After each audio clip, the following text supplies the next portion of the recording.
welcome to the stream. I know it says there's nothing on the screen right now, but that is because I want you to see the intro, if it will actually do the intro. So I will minimize the stream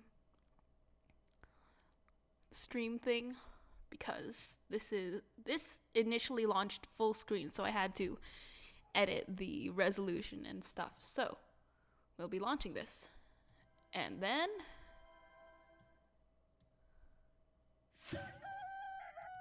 there you go. All right, let's see this.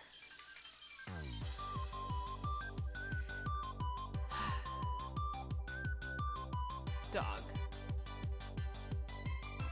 I fucking can't believe this. The man is rolling in his grave. Wait, how loud is this to you? Okay, it's a bit louder, almost louder than my voice sometimes. My god. Alright. Well, I don't even know how many hours this is gonna be, but I'll do my usual 2 hours. And I probably won't record anymore after that just because of how ridiculous this is. But, or maybe, if you want me to. Okay. I'll just say Eris. That's your name. Oh god. It's lagging. Shit.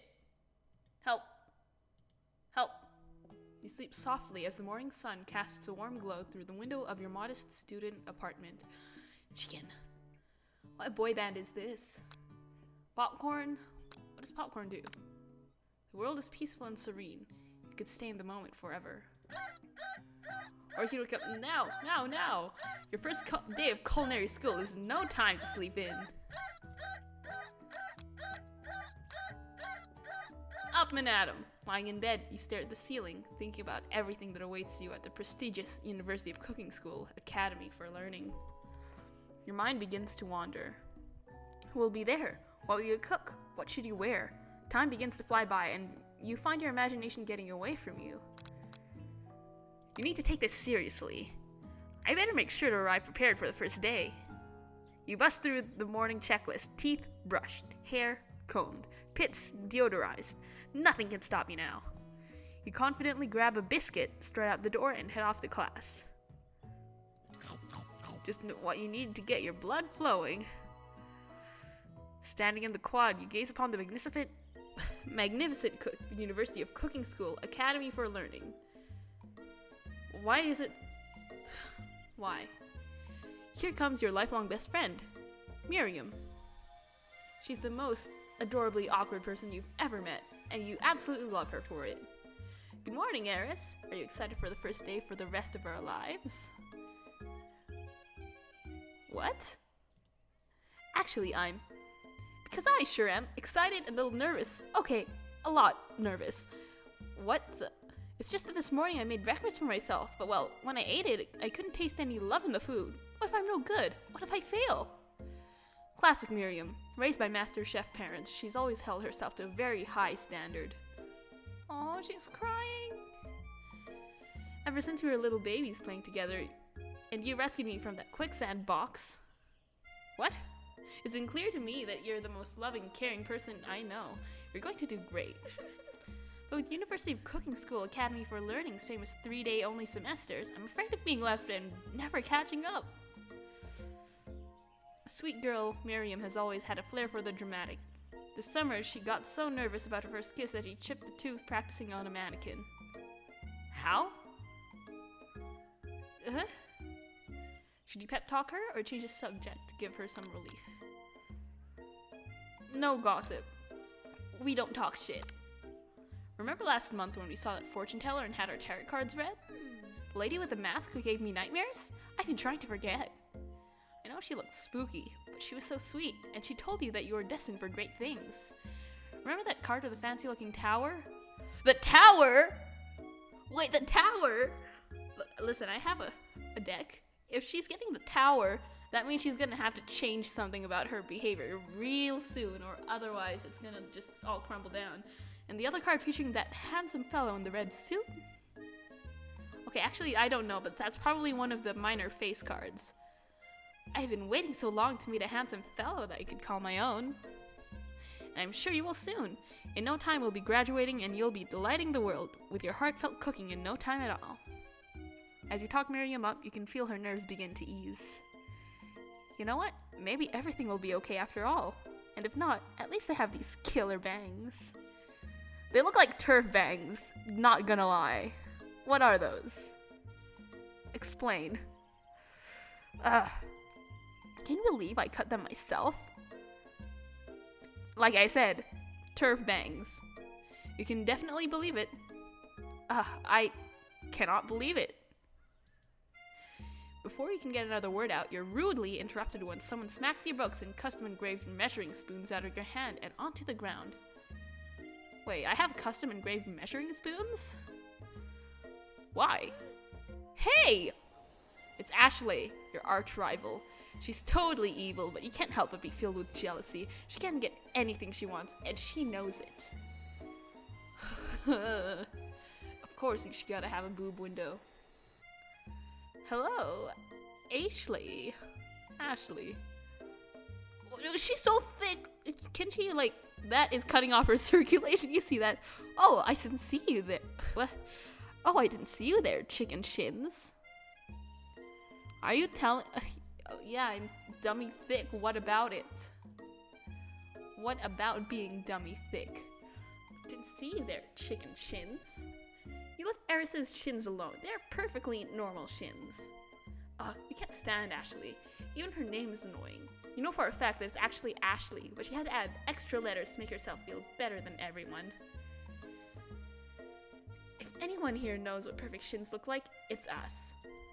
We're not going to let you or your really weird insults get to us. Oh, look at that little blip. Blip. Blip.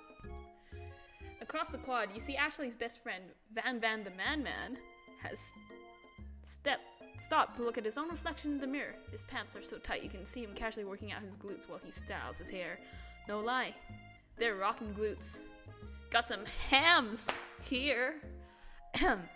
Van? This is a JoJo character.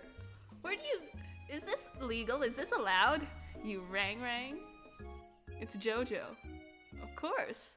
You've never been sure what their arrangement is, but as long as you've known them, Ashley and Van have been just as close as you and Miriam, but substantially more devious. I'm dying. She didn't see us over her massive rack. Yeah. Oh my god. I just want to take a moment to appreciate this hairstyle. Like, how much gel does that take? My god.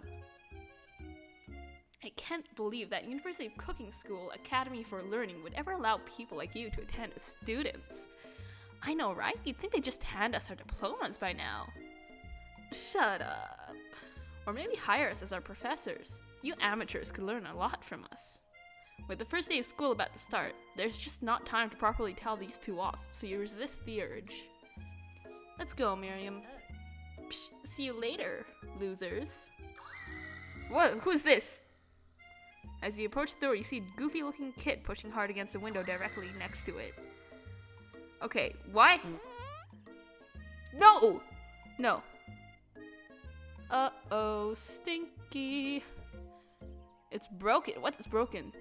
You reach forward and easily push the door open. Well, pull the door open. Push. Pull. What is... Huh?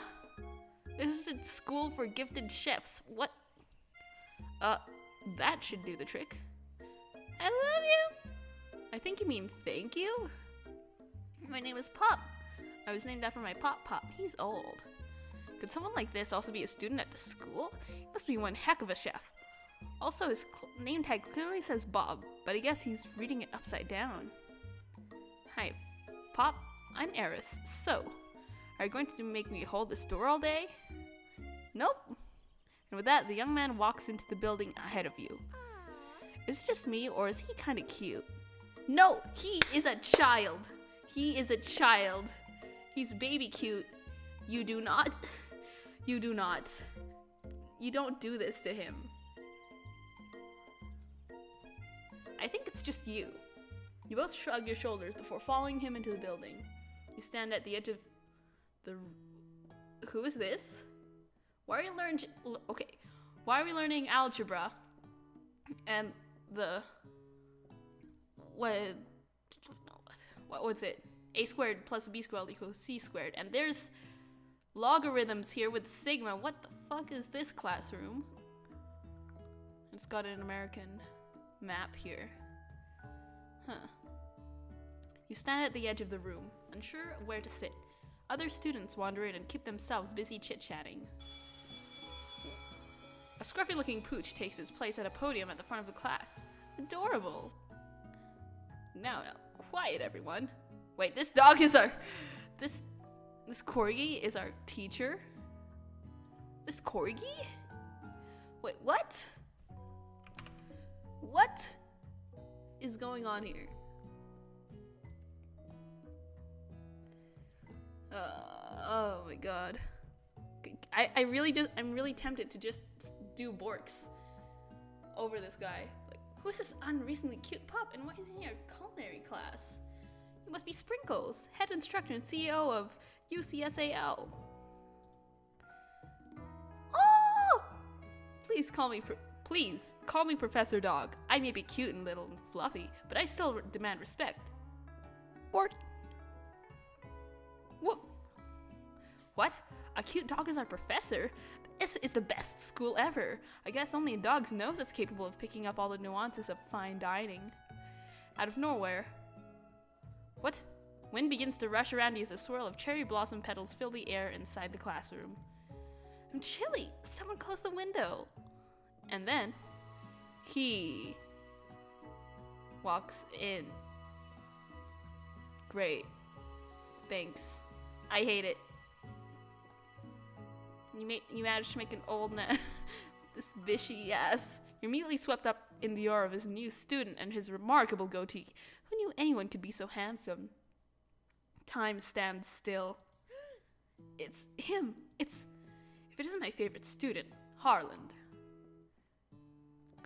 Colonel Sanders interrupts Professor Dog before he can finish his sentence. Please, call me Colonel. Harland.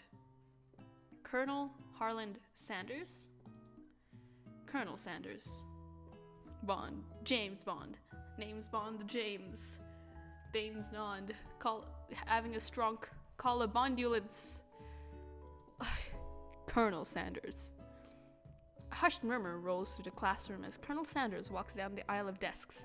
Suddenly, the room is sweltering. Sweat begins to bead across your brow. You feel like everyone is looking at you, and you're not entirely wrong. And this over here must be Sweaty Sweats a lot. Maybe we should open that window back up before the faucet pit melts a puddle and evaporates entirely. Hold on a second. Nobody talks to my friend like that. I love these expressions and poses, though. You two both know my name. We're in the same kindergarten class. And what is with all your weird insults? Besides, when Eris sweats, it's not gross. It's beautiful. Look at that shimmer. Miriam, what? You take a moment to clean yourself up. It's a good thing you didn't forget about the deodorant this morning. This classroom is hot, hot, hot. Professor Dog steps in to settle down the class. Welcome to University of Cooking School, Academy for Learning, the greatest culinary academy in the world. The birthplace of culinary legends past, present, and future. Many challenges await you. There will be tears. There will be blood. There might even be really adorable tiny food. Yeah, I mean, you could substitute blood for an egg in some cases. That's a thing. I haven't tried it yet, but I want to. And when all is said and done, there will be a battle. You will lift your sporks and compete in the broom cooking arena. Just then, another student enters the classroom and interrupts the professor's rousing speech. Huh? Is this like... Hi, guys. Sorry I'm late. I hope everyone had a good summer. I really miss... Quiet! Late to class is bad enough, but interrupting my monologue? You're on the fast track out of here, young man. Are you sure you're even in the right place? Okay, what's up with this guy? He looks like... Well, let's say it's like main character of, you know, those are some thick lashes. Yeah, they are. Go play the game. It's free on Steam if you want to try playing it. Don't you recognize me? This is my third year in this school with you as my teacher. Everyone stares at him blankly. He's like the same face protagonist. No one can figure out what he is. Does no one remember me? You're expelled if you utter one more word before I finish. Let that be a lesson to you students that tardiness is unacceptable. Even Clank made it here in time, rolling halfway across town on his tiny wheels. You turn around to see the student Sprinkles is referencing, who appears to be some sort of industrial kitchen appliance. What the fuck? What? What? The class bursts into laughter. Oh, Clank, you rascal. Sprinkles walks into the classroom as everyone stands in silent obedience. When he gets to you, he lifts his nose into the air and takes a deep sniff. Your diet is lacking. Based on what I'm picking up here, you definitely need a multivitamin. You should be taking better care of yourself. Yeah, I only had a biscuit. You've never had a talking dog as a teacher before, but Sprinkles' reputation for being smart but tough is well known. You decide to try and butter him up by giving him a treat from your pocket. But what kind?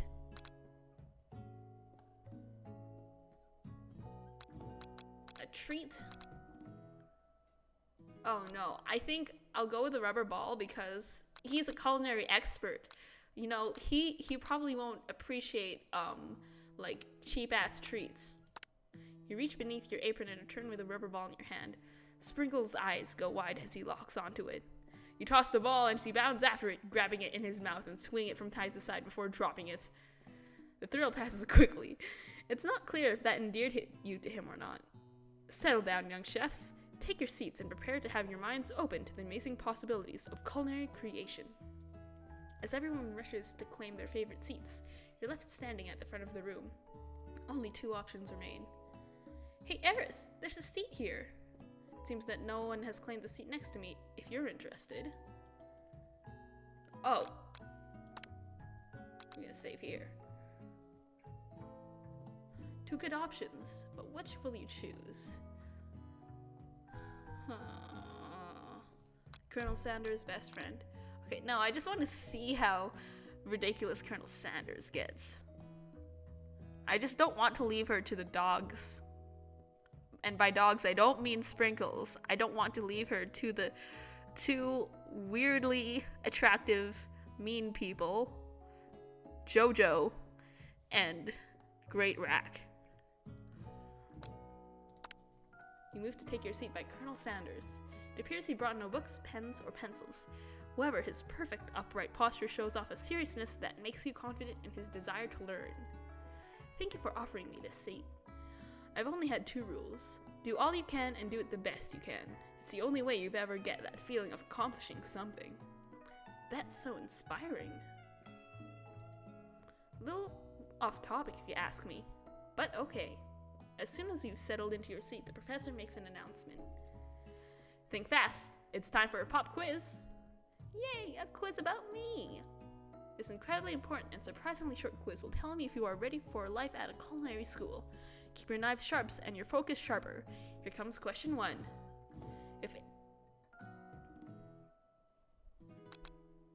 Extremely. That's right. Forest is to tree as chicken is to feather. That's right. What is the most efficient eating utensil ever created? Comically oversized fork. A meat tenderizer. A spork. He mentioned a spork earlier. It's gotta be a spork. Correct.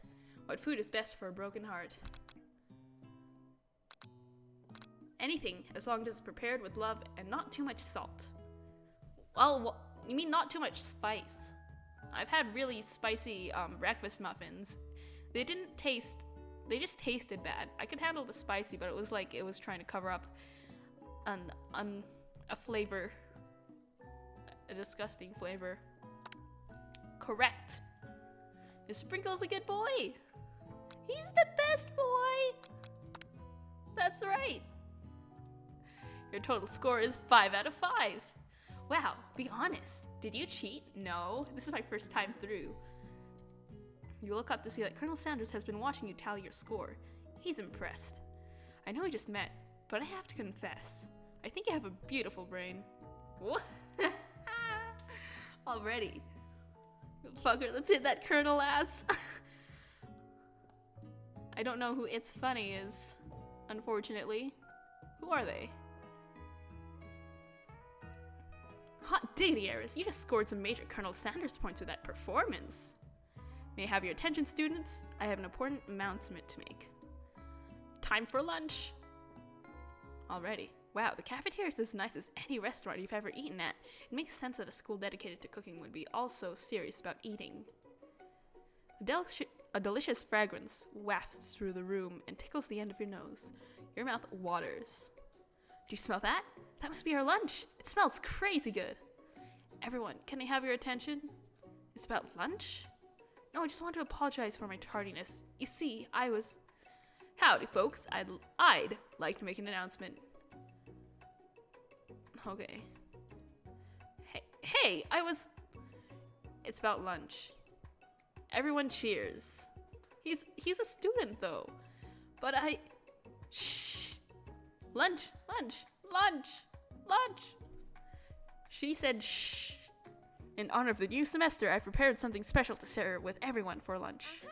That must be the smell I smelled. That must be the stuff I smelled. It's smelly, and it smells. Indeed, that smell. You hold your breath, waiting to see what food this mysterious student has created. You've heard that he's very talented, but were the rumors true? Is this? Colonel Sanders lifts a large bucket above his head. Its contents glimmer in the light. Piled high are huge pieces of chicken, breaded and fried to a crispy, golden finish. The aroma envelops you and you begin to feel warm and safe. Colonel Sanders has filled a bucket with chicken? What a novel concept. Your stomach begins to grumble. I have to say, stop thinking and start eating. For years I've been developing a secret recipe for the perfect fried chicken. By my calculation, nothing less than 11 herbs and spices are required to achieve the perfect balance of flavors. Personally, KFC chicken, I think it's just a bit too much on the oily side. It's nice to have, like, every once in a while, but what herbs and spices? Like, I could bread myself some chicken, if I'd like. You look around and notice that every other student has a pen and paper and is scribbling notes as fast as they can. But that's all I'll say about that. What, you think we want your stupid secret recipe, dude? Shh, nah, my dude, nah. I'm just drafting last will and testament in case one of those ingredients is poison. Get 'em! He looks around nervously to see if anyone else is laughing at a sick burn. Appears not. Wait to see what Zinger Ashley is prepared to follow up, but she suddenly takes a different approach. Yeah, and I was just writing in my diary. Dear diary, today as I smelled something beautiful, I knew at that moment that only the hands of a true gentleman could try chicken so tender. Oh, she's gonna try and get that ass too, huh? Not unless I have something to say about that.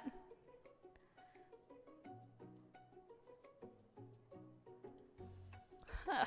You see, her body language had changed from bitter and evil to sweet and innocent as she slides closer to Colonel Sanders. She realizes that he is destined for greatness and fame with cooking skills like this. She wants him all to herself. She do be thick, though. Oh, please. Well, Van the Man, if you don't want any, I'll take his. Wait. Hold on, I guess I'll try it. He takes one bite and his eyes grow wide. He starts contorting his face as he tries to hold in his pure exhilaration and act unimpressed. Easy now. There's enough for everyone. Please, my fellow classmates, dig in. You take one of the pieces of fried chicken out of his bucket and sink your teeth into it. It's amazing. Tasting Colonel Sanders' food transports you to another dimension. Oh shit. Oh shit, spoilers.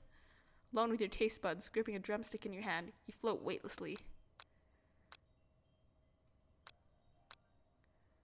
Focus your mind and meditate on this moment. Try and identify every flavor.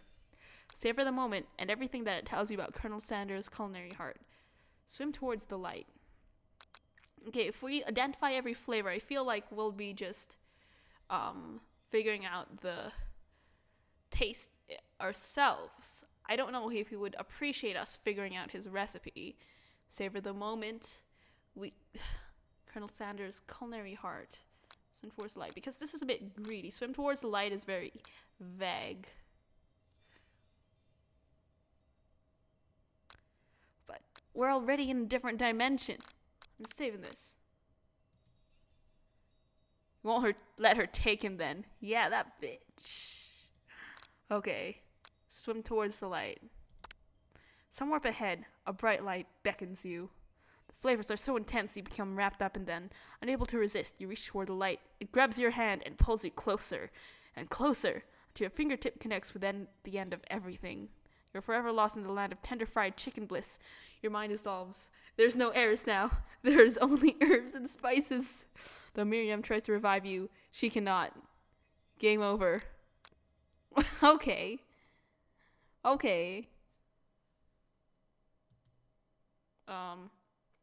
Where do we resume? Oh. Okay. I mean, that makes sense. Don't swim towards the light. Okay, number 2.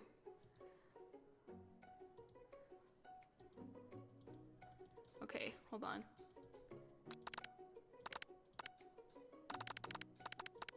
Hold on.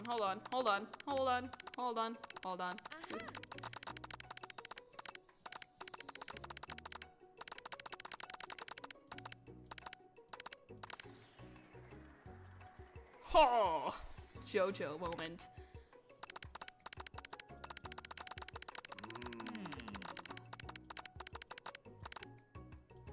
Okay.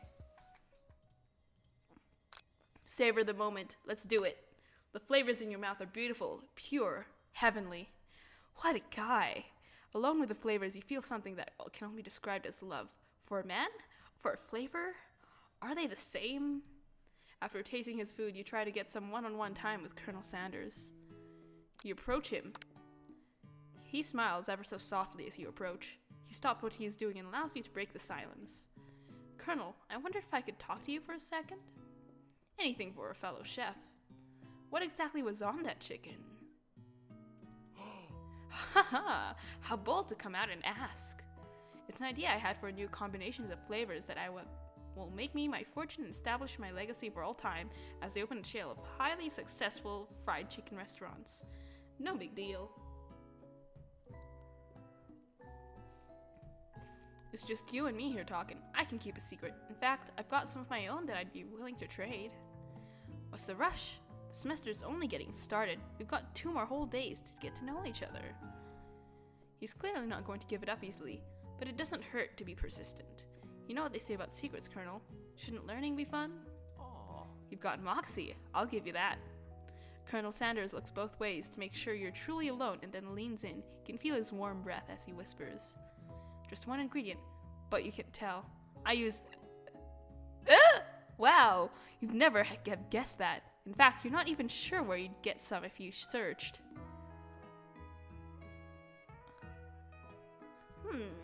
I mean... I don't think it's any secret. At least KFC restaurants. While you're wrapped up in that huge revelation, you notice that Colonel Sanders has disappeared. While everyone else is still in the cafeteria, you decide to look for him. You find Colonel Sanders outside, standing in the quad.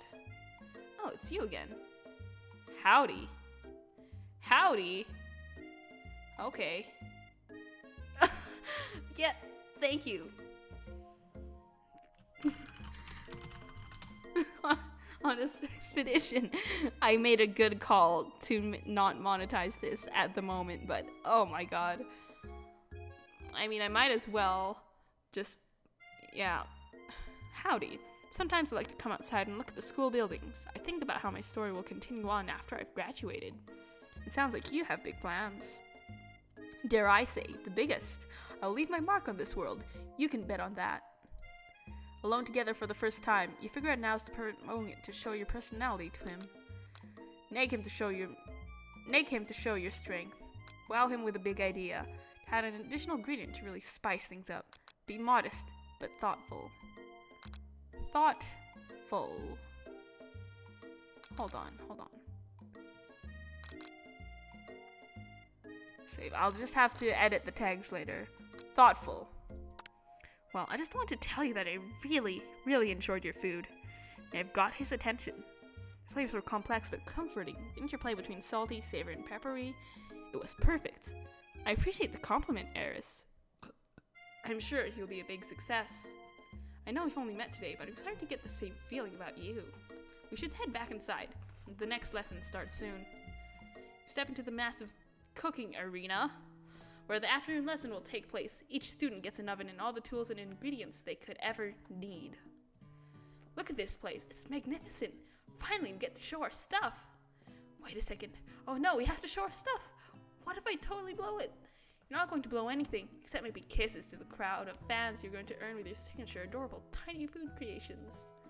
Welcome, students, to the cooking arena. For today's lesson, we'll be cooking with partners. Hurry up and pair off. Naturally, Miriam looks over at you, but unable to control yourself, you pounce on Colonel Sanders. Oh, I made Miriam sad. Hey, Colonel, would you like to tackle this lesson as a team? A team of two, that is. Me and you, if that wasn't clear. Want to be my partner? Sure, I'll prepare a station. With you as a partner, Miriam is left standing all alone. Two different students quickly take notice. Oh, Pop and the actual machine. Oh my, two potential partners? I'm so sorry, gentlemen. I don't know which to choose. Looks like you have to pick for her. Friend duties can be a little awkward, but that's the price you pay for not being alone forever. Who do you want to ask to be Miriam's partner? Clank. I don't trust Pop. At all. Sorry, Pop, but I think Miriam will be partnering with Clank today. It's okay. Okay, Pop is probably, like, Colonel Sanders' grandson or something. Like, why is a literal child in here? It's not entirely clear if Pop has any idea what the point of school even is at this juncture. Clank is clearly excited to have some attention. He eats out and begins to roll back and forth. Oh, that's cute.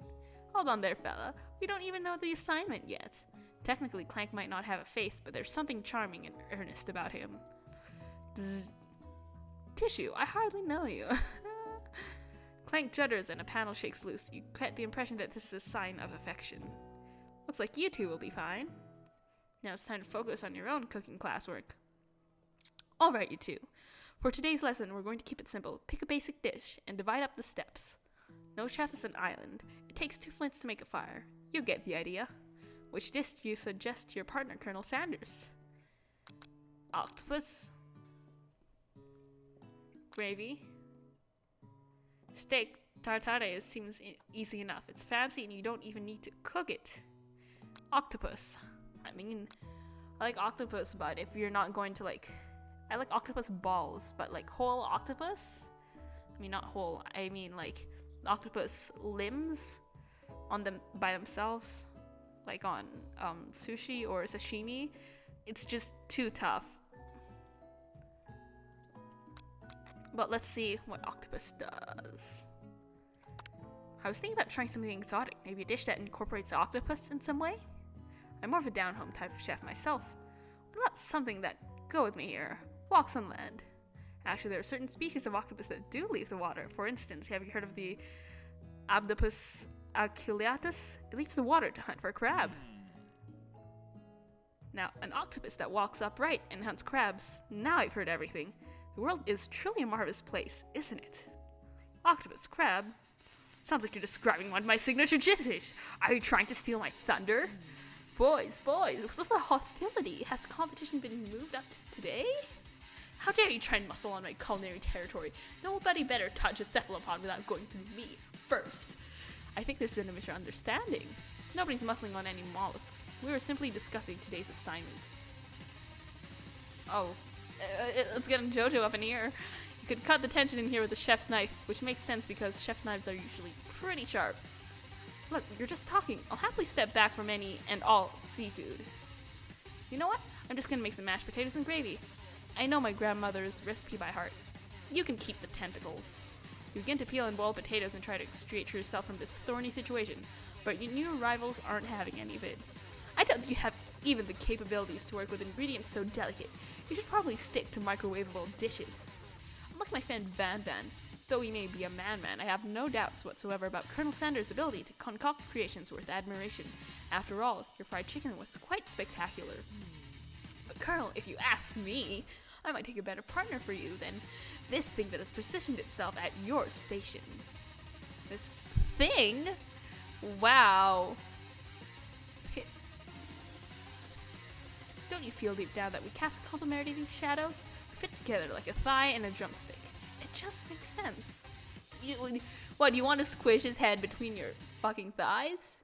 Nothing about this makes any sense, but one thing is clear. She's coming for Colonel if you don't watch out. And Eris and Van Van are both so inclined to see. Perhaps they should go there together. Actually, you're suggesting that I share the secrets of a special saltwater sauce with this novice? I'm disappointed in all of you. Ashley is really going at you hard. You need to ask for some backup here before things get ugly. Hunk of hunks, in your time of need. I'm here to learn and express myself via cuisine, not bicker with prima donnas. Partners were chosen at the beginning of the class, so let's all respect the format, okay? You turn to Colonel Sanders to confirm that you're on the same page. I chose Colonel Sanders, and Colonel Sanders chose me. Isn't that right? The businessman respects all fair agreements, from contracts to handshakes. I took on Eris as my partner for this activity, and I stand by it. Based on your team's behavior, I'd say you're perfect for each other. Neither of you have Eris's natural talent or their loyalty. Being defended by Colonel Sanders leaves you feeling proud and full of potential. You look for Sprinkles and hope that he might step in, but he's nowhere to be found. Darn those cute corgis and their short but sturdy stature. You look down at your station and realize that in the tension, your hands have been cooking on autopilot. Distracted by the drama, you've already crushed the boiled potatoes into a perfectly creamy mashed texture, with plenty of butter and cream for flavor. It's as if your natural passion guided you through the steps you know so well while your attention was elsewhere. I know just what to do. Colonel Sanders extends his hand. He's holding a beautiful white porcelain gravy boat, out of which pours a smooth brown gravy, smothering your nearly finished potato dish. Ooh-hoo! Gravy flows down the mound of mashed potatoes. The results look spectacular. Granny would be very proud. Oh! Colonel Sanders holds the spork out to you. You reach out and grab hold of it, but he doesn't immediately let it go. The two of you stand holding the same spork, and for that small moment, all the madness and pressure of this crazy world stops. Your eyes lock. The moment is electric. Time stands still. If you have something, set it free. Together, you dig the utensils onto the mashed potatoes and lift a heaping sporkful up. When you see Ashley with a sinister look, you know she's plotting against you to be with Colonel Sanders. And then, filled with rage and without thinking, you fling— oh no! You fling the sporkful of mashed potatoes right into Ashley's stupid, beautiful face. Van Van, do something! Do something! Scooping up a fingerful, Van Van tastes the dripping mashed potatoes and gravy and realizes that it's delicious. Horrified by this revelation, he slinks away. Will he ever be able to cook something with so much love and integrity? Hold on right there, Eris. We do not waste food in the broom cooking arena. Colonel Sanders, I expect better from you.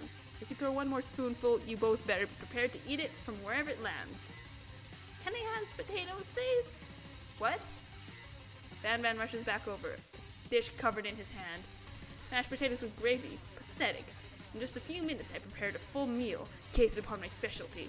Braised tentacle of octopus in my silky salt water sauce, plated on a battle axe forged from my supreme chef ancestors. That looks good, though. That looks yummy. You've ignored me for too long. This ends now. It is I who will have the first bite, and you will all look on with envy. What does that stand?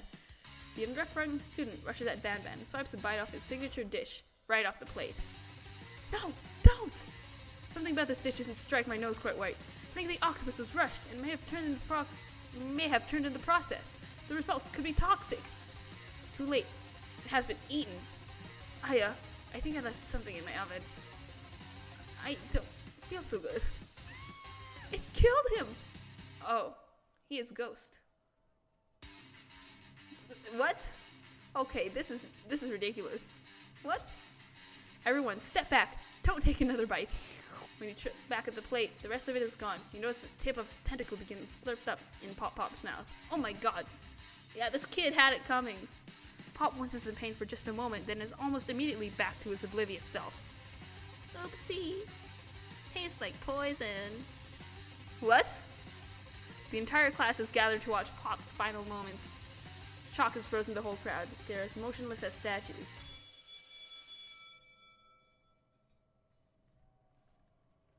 The class bell rings, disrupting the moment and snapping everyone back to reality.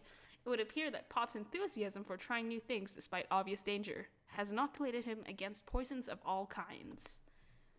I'm not sure the professors here make enough money. Hello? I just turned into a ghost over here. Seeing that you're shaken up by that really annoying student and all his nonsense, Colonel Sanders approaches you. I'm sorry you had to go through that. Please, let me walk you home. What? Like for real? Oh, come on. You follow Colonel Sanders out of the room. At night, the school building has taken on another vibe entirely. It's dark and more than a little spooky. Colonel Sanders stands in the quad's neon glow and speaks softly. Those mashed potatoes you made in class today. Before you go on, I want you to know they're not a great representation of my skills. I didn't even realize I was making them. They were amazing. Tasting them reminded me of why I became so passionate about food to begin with. Colonel Sanders is getting choked up. Cooking is obviously important to him in a way that you find inspiring. Now might be the perfect time to tell him you're developing feelings for him. Colonel Sanders? Yes, Eris? There's something I need to tell you. Hold it right there! There's an intervention. There's something I need to tell you first. Oh, jeez. You see, when I was just a boy, I had a dream that one day I would be the greatest chef in the world has ever seen. And every day since I have been working towards that dream, day and night, never stopping, never resting. Also, lifting a lot of weights. Like, so many weights. I can see that. Okay? I can see that, Jojo. We should follow your dreams with all of our hearts, that our souls may grant them like wishes floating on a shooting star. Hey, no, you, shut up!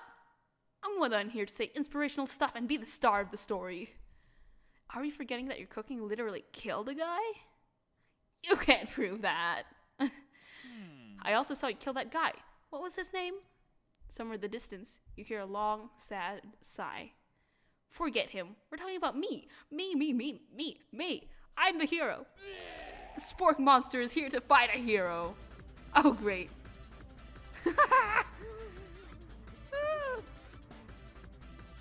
I think I'll have the fridge door open. Later, nerds.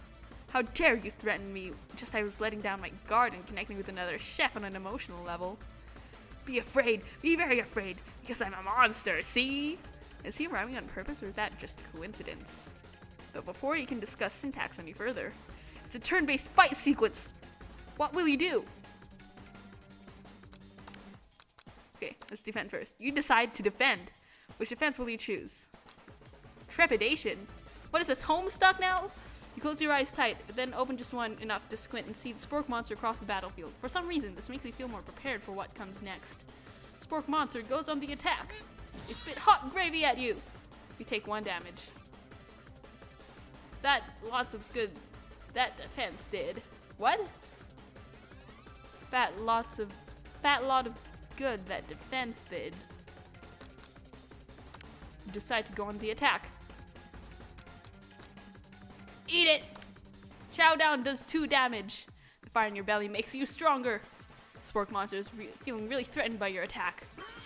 Focus their mashed mind and draws in energy from Mother Earth itself. They grow large and more intimidating. How will you respond? You decide to go on the attack. Which attack will you use? Cook with love. Does 1 damage. Spork monster is no quitter. Buffed up and ready to rumble. They go on the attack once again. Spork monster use what? Utensil. You take 2 damage from the attack. If you take much more damage, you're not going to survive the battle.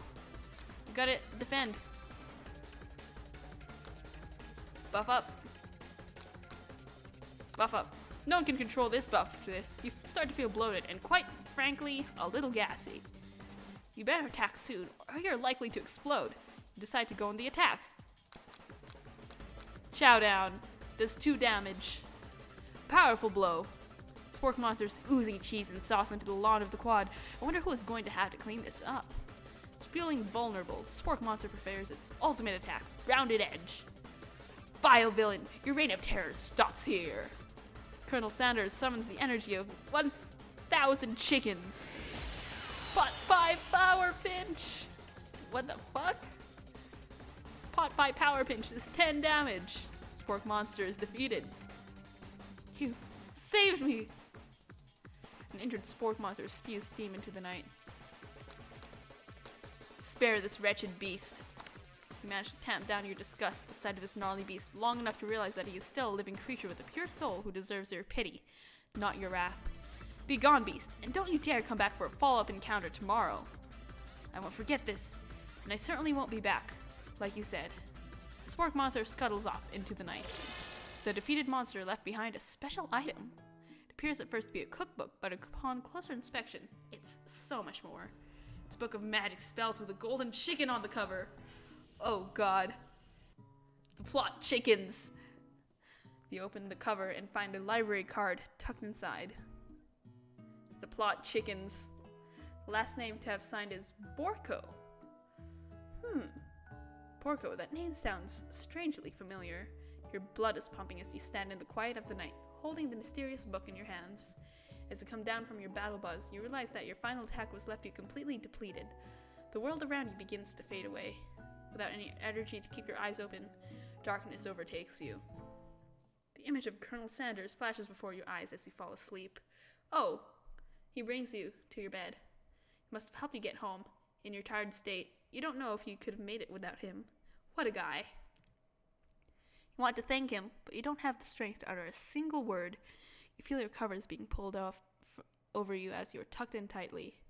Good night, my Colonel. Your team, you're together with Colonel Sanders. For some reason, Sprinkles is also there, instructing your love. Dreams are weird.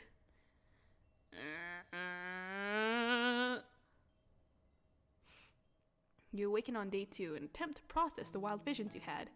Were they memories or premonitions?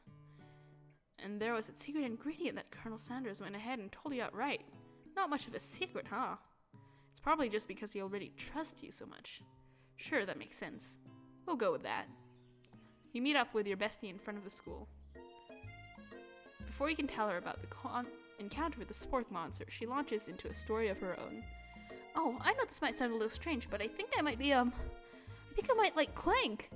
Like him? Like him? I know, it sounds like it's moving too fast, but there's something about him. I like him. Like him. We got talking after class, and he's actually a totally sweet guy. Not only that, but he's really smart. He told me all kinds of stories about Colonel Sanders. Did you know that Colonel Sanders was the most popular kid in his high school? No, but that does make complete sense. How about he is so popular that he was voted prom king at a school he didn't even go to, and he was also the convertible that he himself rode in at the front of the homecoming parade. He what? What? Hold on, I need to take a break.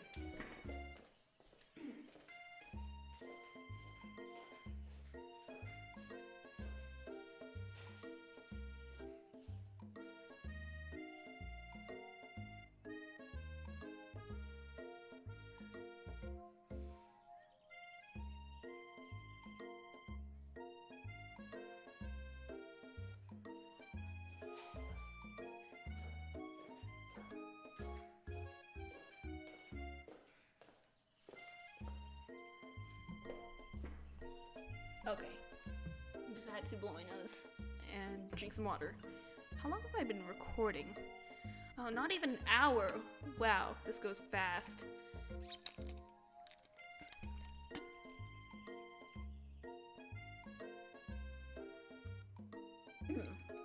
Okay.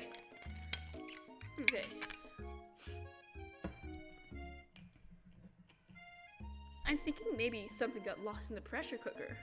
Language translation there. Either way, maybe it'd be best if you took it slow with this new boy, like I am with Colonel Sanders. You and Colonel Sanders? Coolest guy in school, the most famous student to ever attend University of Cooking School Academy for Learning?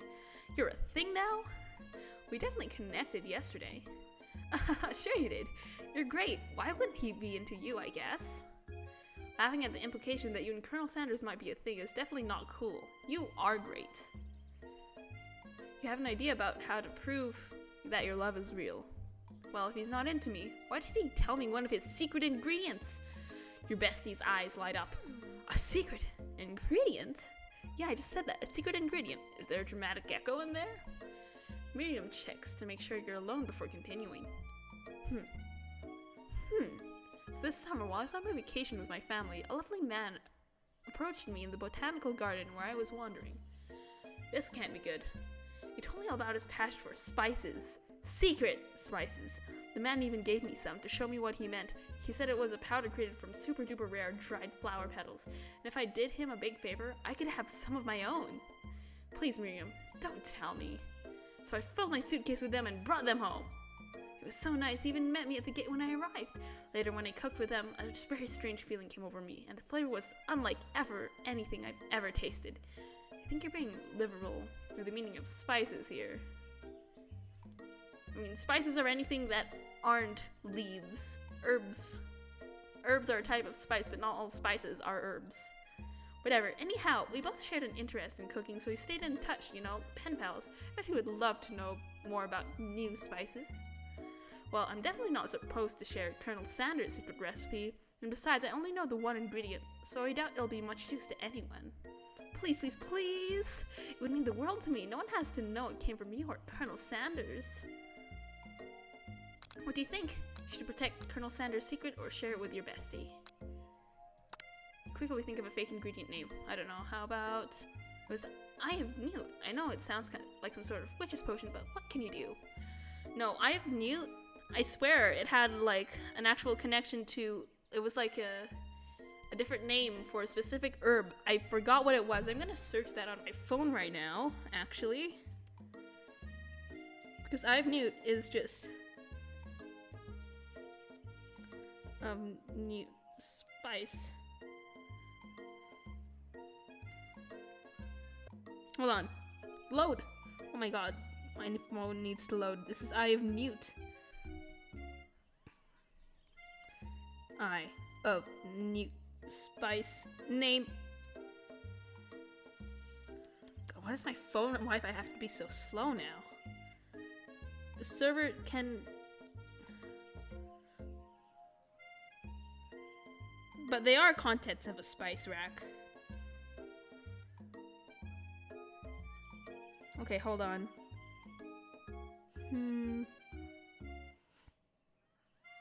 Okay. Okay, here. Blossom or seed of newt. Newt? How doesn't he even say newt in here? Newt.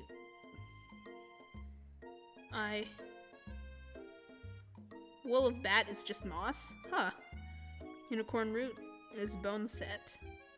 Our Lady's Tears Lily of the Valley. Nosebleed yarrow. Huh. Interesting stuff. Fairy eggs is nutmeg. Interesting. Cat's foot, ground ivy, crow's foot, wood anemone, devil's ear, jack in the pulpit. Blind eyes is poppy. This is cool, actually. Eye of Newt. Wow! Her eyes light up matching such a thing, and you figure out that you've satisfied her curiosity and to move on. Eye of Newt, but it actually works because Colonel Sanders said it was like something from the petals. She said it was something from the petals. And eye means blossom or seed, so it's gotta be the same thing. However, she immediately turns around and does some thumb typing on her phone that you can't quite see. That's probably not good. Before you can ask her to confirm that she was definitely not texting secrets to other people, you're interrupted. Wind rushes in. Cherry blossoms fill the air. It's Colonel Sanders. He's arriving at school on a horse? There's a horse loose in the culinary school now? Run to him. I don't want to come off as too clingy, you know? He'll come to me, eventually. Colonel Sanders' horse is truly a thing of beauty. Without ever acknowledging that he's being watched, he does a short horse dance before dismounting with a flourish. He then slaps the beautiful creature gently on its rear, sending it running free into the countryside. You are so struck by the sight of him that you lose the ability to speak coherently. Why? Yeah, good night. Oh, I didn't realize anyone was watching. Don't worry, he knows his way home. You attempt to compliment Colonel Sanders, but the words don't come out exactly right. What a horseful beaut you have. What a horseful beaut you have. Dang it, that's just what I said. Ah, my phone car. I left my car and my phone on my fart cone. Being a good friend, Miriam attempts to cover for you. Oh, Eris just gets really nervous around people they like. What? This is not helping. They got food poisoning and were up all night. It was gruesome. You should have seen it. She gives you a wink and a smile to say, situation handled. Can't blame a girl for trying. No, she doesn't even know what's going on here. And with that, Colonel Sanders disappears into the school, leaving you and Miriam to follow. When you enter the classroom, you can see your two rivals, Ashley and Van Van, are doing something bad. By the way they're hiding, you know it must be really bad. Like counterfeiting recipes bad, experimenting with the restricted ingredients bad, summoning a demon bad. Oh great, we're gonna get to see a demon today. You try and get a peek over Van Van's hulking shoulder, but he sees you coming. Whoa there, little one. I'm not sure you're ready to handle this. Why don't you make it like a bee and mind your own wax, honey? Tell him to stop acting immature. You immediately dress the rivals down for their immature behavior. Culinary school is to be respected. This kind of nonsense is a waste of everyone's time. Now you've upset them. Oh, and you're the emperor of cooking, are you? You make the rules? I'm not sure you know a good meal if it ate you. Well, I almost got eaten by a meal last night. Being the best chef in the world takes more than just culinary skills. It takes creativity. It takes panache. It doesn't hurt to use a little evil. You finally get a look at what it is they were hiding and you instantly recognize it. It's a book, just like the one you found after your encounter with the spork monster. Oh great. That's the same book I found last night in the quad. Ashley immediately elbows Van Van, who hides the book behind his back. I don't know what you're talking about. That book is a family heirloom and its contents are secret. You notice that they haven't been studying the book. They've got Pop pinned to the wall and they're tossing potato skins at him as he tries to catch them in his mouth. What? This is really weird imagery I'm making up in my mind right now. What? We're playing. Before you can dig any further, you're interrupted by the arrival of more students. It's almost time for class. Clank must be running late. He's in such a hurry that he rolls right over Van Van's meaty foot. Hey, watch it, you bucket of bolts. You watch how you talk to him. He didn't do anything. Psst, womp. Who do you think you're talking to? I've never heard such language, not even from a stand mixer. Womp womp. No, your mother was a stand mixer. A stand. You can't see me, but I'm JoJo posing. Your mother's a stand mixer. Van Van jumps to attack Clank, but Clank shocks Van Van, sending him flying across the room. Protect me, Colonel Sanders. These crazed men are about to come to blows. I think it must be over me, but I'm not interested in either of them. Ashley's tone has completely changed in an instant. She bats her eyelashes at Colonel Sanders. Surely he must know that it is a ruse, right? Gentlemen, get a hold of yourselves. Save it for the arena at least. Or don't. Honestly, what do I care? I've got lofty career inspirations to focus on. Yeah, you tell her. Maybe we can help you with your business plan. Just then, Sprinkles arrives to signal the true start of the class day. He's panting, which doesn't seem that abnormal. He's a professor, but he's also a dog. Bork. Students, please take your seats. I apologize for my late arrival. I spent the morning chasing a car all around town and my tiny legs are very, very tired. But I'm here now and I hope you're ready to learn. You try to give Sprinkles a pat on the head, but he snarls at you. I didn't even get a choice in that. Shut up. Sorry, I just get a little worked up if people try and pet me before I've had my morning coffee. That'd be a lesson to you. After he catches his breath, Sprinkles regains control of the classroom. Without further ado, we'll review the global history of my favorite fowl, the chicken. You want to pay attention to the lesson. Truly, you do. Which is why in 1776, the signing of the Declaration of Independence, it was a chicken who first signed their... What kind of fucking lore is this? What is this, Hatoful Boyfriend?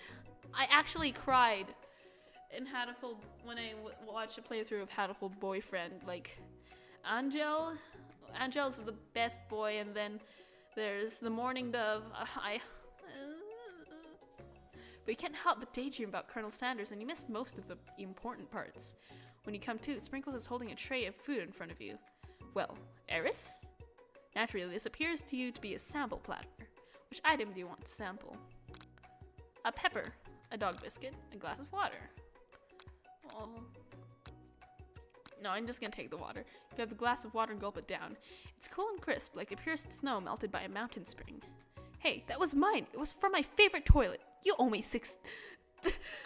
A toilet? And you've got an excellent taste. Jeez, I should pay better attention. The toilet water. I just drink toilet water. We all make mistakes. I'm sure he'll forgive you someday. Come on, it's time for lunch.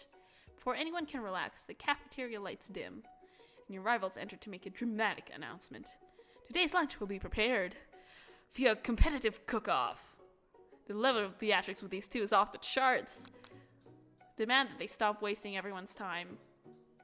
Like, really? In front of my salad? Is everything a competition with you two? Yes. Yes? Well, not with me. I'm on a personal journey to learn to love. To learn to love? Sure, why not? But I'm definitely not constantly battle. Yeah, stop getting your genres crossed. Don't you have some portable monsters to capture or something? I need to eat if I'm gonna have the energy to sustain my education and pursue my dreams of being a master chef. How are any of us supposed to get anywhere if we're constantly fending off challenges from every know-it-all with an apron?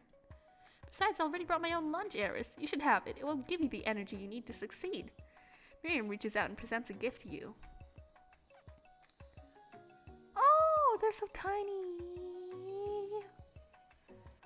It only takes about 5 seconds to eat Miriam's tiny food, but it's just what you need for motivation. You know what? I've learned enough for today. Let's battle. What? As just as things reach a boiling point, Sprinkle steps in. Surely he'll put a stop to this madness. Now, students, please settle down. This is a lunchroom, not a sportsing court. Yeah. Finally, a little sense. You breathe a sigh of relief. At least not until we turn on the timer. Just then, a huge red light blasts in your face, flashing the words "timer ready." I don't have a vocoder or something like "timer ready." That's what I'm talking about. Oh my god, the dog. I stand corrected. If it's a battle you want, it's a battle you'll get. My bestie can best the best of them. Best believe it. Like a diamond, I was formed under pressure. Now is my chance to shine. I'll defeat you myself. You had his chicken and you've made mashed potatoes and gravy on day one, and you're feeling like you can really impress him again here. It's time to boil some water for the potatoes. Think fast. If the timer runs down, you'll be forced to pick randomly. That's right, but how do you have gotten into the school without knowing that? Winter gets to rub my furry belly. Let that enticing offer motivate you. You're going to need to season this chicken before you cook it. You don't know Colonel Senator's recipe exactly, but you have an idea. 7. I said 7.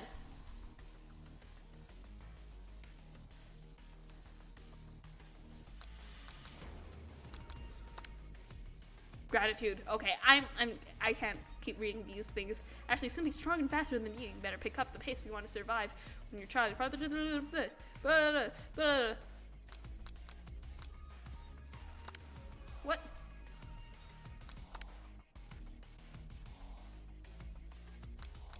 Sizzling.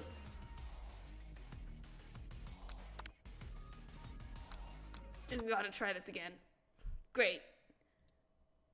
It's so fast. Fucking anxiety.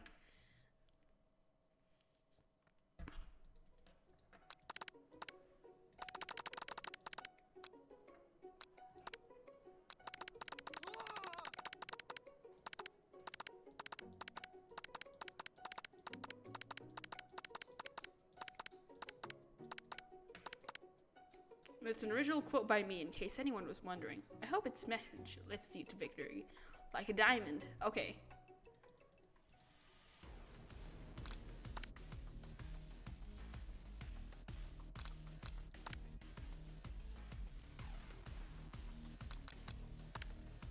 Okay, gratitude.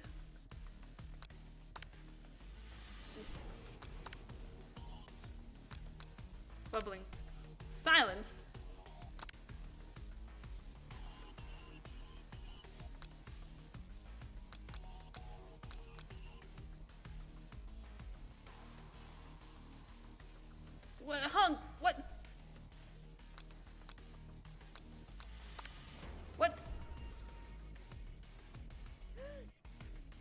biscuit dough into the stand mixer. What is going on?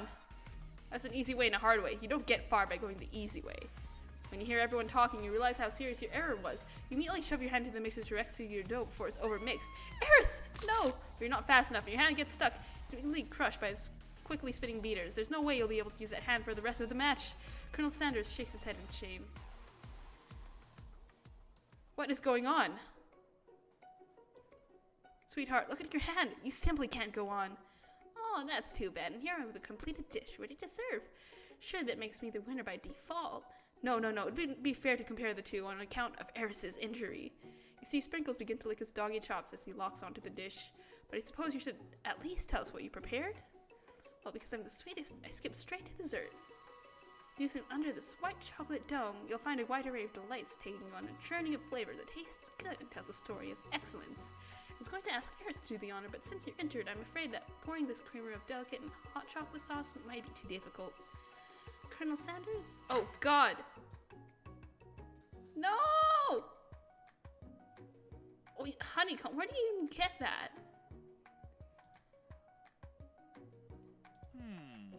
Simplicity isn't your strong suit, is it, Ashley?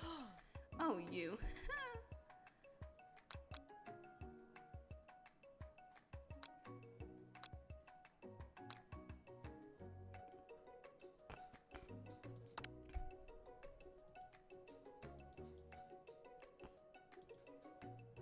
Okay, let's try this again. What? How are you supposed to go through this? I am so confused.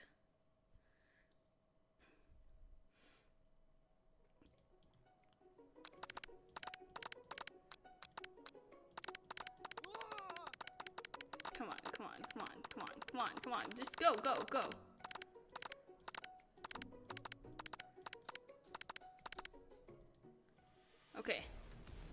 Okay, let's try this.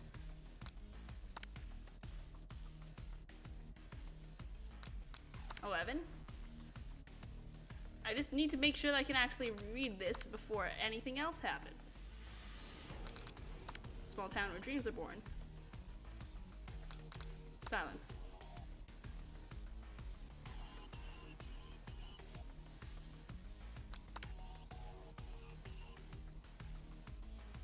What?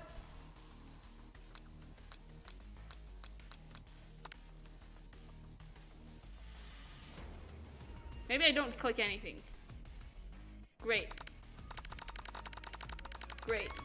It's dead. It's done.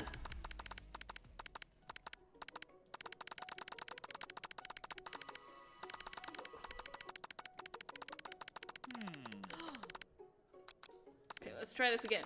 Please. Try again. Oh my god. Oh my god. What? How do I do this? I'm only 1 hour in and I'm already tired of this shit. Maybe do this.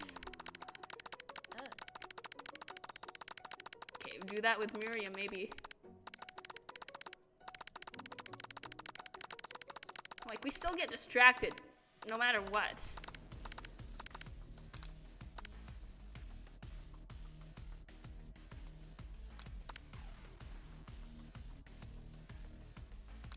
Gratitude. Small town where big dreams are born. Try to shut out the noise of the arena and focus on your cooking. Silence. Shit. No. He's actually cheering you on, which would be awesome, except knowing he's watching you makes you totally forget what you're doing. No, that's all. What do you think you get your mind back into the competition? You were stranded on a desert island with only one desert cookbook. Which do you take? God damn it, stop. You know what, shouldn't you be focusing on the challenge? You're falling behind. None of this works. Woof.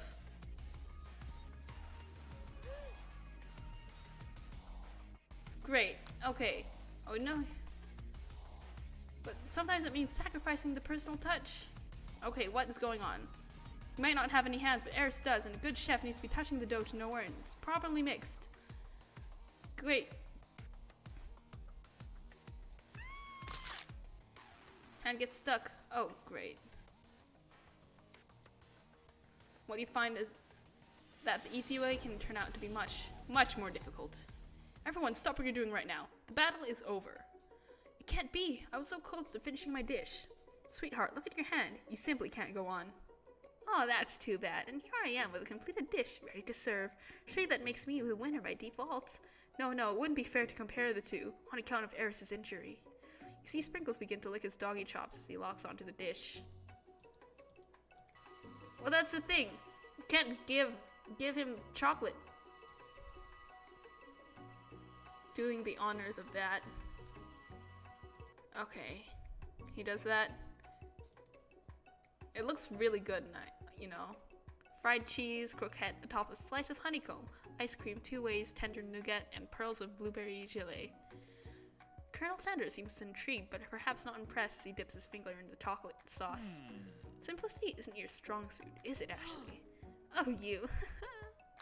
Okay, I can't do that. I just have to internalize. Your rage burns so intensely within your eyes that they burst into flames. Oh, great. The flames cause your eyebrows to catch fire and turn to ash, and they fall off your face, which means people will have a hard time understanding your emotions for the rest of the semester. Forever. Embarrassed and ashamed by your poor performance, not to mention your crispy fried brow, you run for the quad to be alone. And the beautiful weather. This feels like an insult. Inside of you, a storm rages. It's Colonel Sanders. He's probably here to tell you he and Ashley are in love and have decided to get married. And he won't even ask you to cater to his wedding because you're a terrible chef and an awful person. You try to hide from him, but he approaches you directly. I know you're hurting right now. No, not from just the devastating loss, but from that run-in with the mixer and that small fire. We should get that checked out. I'm fine. Can't you just leave me alone? I'm a loser. I'm not fit to fill your fryer. I'll never be a master chef. Failure is a part of life, not just for you, but for all of us. Do you think I've ever failed at anything before? That's exactly what I think. Well then, think again. I wasn't always the man you see before you. Enrolled in culinary school, incredibly handsome, successful, motivated. Well, handsome, sure I was, born that way. But I've walked other paths and arrived at dead ends. I was passionate about life, but I failed as an obstetrician. I was passionate about justice, but I failed as a lawyer. I didn't know. People see my delicate ribbon tie and my well-kept beard and assume that I've got it all together, which is true now, but it hasn't always been. Sounds like this guy could really use a hug. I resolved then that I was going to amount to something. No amount of hours, labor, or money would deter me from giving the best I had to give. As Colonel Sanders changed his focus, you can see something ignite inside of him, a burning passion. One has to remember that every failure can be a stepping stone to something better. My new dream is pure. It's honest. It's something that a humble man with a crisp white suit can be proud of. I'll create a new chain of chicken restaurants that will bring joy to the entire world and make up for my past misdeeds. Yay! Just as your moment grows intimate, you're interrupted by a threatening, shadowy presence. Battle-scarred from the night before, you prepare for the worst. Borko? It is I. I know I said I wouldn't be back, and after the whole fight to the death thing, but maybe you don't really want to see me anymore, but I just wanted to say I was wrong to attack you, and I apologize. I know what it's like to always look over your shoulder. Monster problems, am I right? Oh, thanks, Borko. I'm glad there are no hard feelings. Getting jumped by a giant creature in the dark of night can really rile a person up. I also want to apologize for the way I switched right into attack mode. I know that you're strong and cooking can put a person under a lot of stress. I actually used to go to this school. I wasn't always a spork monster, you see. I don't believe it. You were human once. Well, no, I was a golden retriever. Some mean kids with a magic spellbook cast a dark enchantment on me, and I was forever Oh god, the fucking Johto people. A magic spellbook. Precisely, I'd procured a copy for myself, but somewhere along the way I've lost it. If you find such a book, I beg of you, respect it. You're a powerful chef, and shouldn't rely on such dark and evil magic. No, you should be protecting the innocent from those who would cheat them through sorcery and guile. If you need me, don't fear. I will be there. It sounds like there are some bad cooks in the kitchen of Life Heiress. Together, I'm sure we can defeat them. Come back to my hideaway and we can discuss. A personal invite. I can't imagine what Colonel Sanders' home must be like, but it sounds like you're about to find out. Stepping inside Sanders' home, surrounded by his things, you start to feel a special bond with him. Okay, I can't... What? Hold on. He had the mustache and goatee when he was a baby. Oh my god. It's like you two. It looks like you live such an exciting life, Colonel Sanders. Every day can be an adventure if you approach it with the right attitude. Long ago, I made the decision to never stop searching, never stop working, never stop imagining. Have you been working on any new recipes of your own lately? I'm always excited to talk about food with another ambitious chef. Well, there is something. It's just a side dish that I've been tinkering flavors and textures. I'm not sure I've nailed this yet, but I'm close. Colonel Sanders' eyes prick up as he starts to wonder what dish you might be describing. It's meant to pair with something spicy or something crispy. Both, perhaps. Now you've got him right where you want him. Should you reveal your new creation to him, or keep it a secret, just for you? I want to show him that I trust him. He can... Which is why I will reveal it. Decide that you're ready as you'll ever be to share your original cooking with Colonel Sanders. Before you can talk yourself out of it, you decide to dive in head first. You reach into your lunch bag for a special dish that you've been keeping on ice all day. I present to you my original coleslaw. The shredded cabbage dish glistens in the delight of Colonel Sanders' luxe hideaway. Magnificent! Together, you chat on the creamy slaw until a spoonful just remains in the bowl.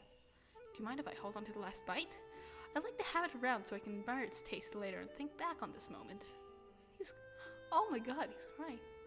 You could offer to make him more, but he seems like a very sentimental kind of guy. Sure, why not? Please make yourself comfortable. I'll be back in just a moment. You realize that now would be the perfect time to do some snooping. I will not be doing any snooping. Around the room are various items that you can look closer at. Each item seems to radiate memories and emotions. Tap on an item to discover more about the Colonel. Gaze out the window across the vast lake and mountain range beyond. Just then the ghost of Student pops up. Are you thinking about heading out into the world on a quest to avenge my death? Wait, what? I've never learned your name. Why would I avenge you? I could just tell you my name right now. Can't you see I'm in the middle of something? You open the window, a crack, and the ghost of Student is swept out in the breeze. Tap on chicken. You notice a very realistic stuffed chicken sitting in the corner table. When you pick it up, you realize it isn't just realistic, it's real. Taxidermy. Must have been important to Colonel Sanders when it was alive. A little note clipped to the chicken's foot read, the true state bird of the great state of Kentucky. Ah, yeah, Kentucky Fried Chicken. What is this?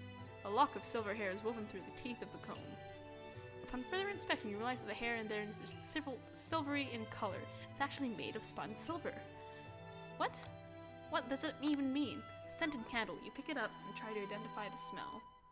Power tool. Freshly starched collar. Piece of wood floating in a lake? Summer of '69? No, it's one of the secret recipe ingredients. It's... rosemary. I don't know. Oh, it's safe. Well, let's not go to the safe. Take a closer look at the large urn sitting on a nearby pedestal. There's a plaque on it. It's dusty, but when you wipe it off, you can read the inscription. It says, "Here lie the ashes of all my past careers and business failures." Poor guy. Ha! Adorable little baby boy crawls across the floor. From the goatee and the mustache combo he sports, you figure that this must be Colonel Sanders himself.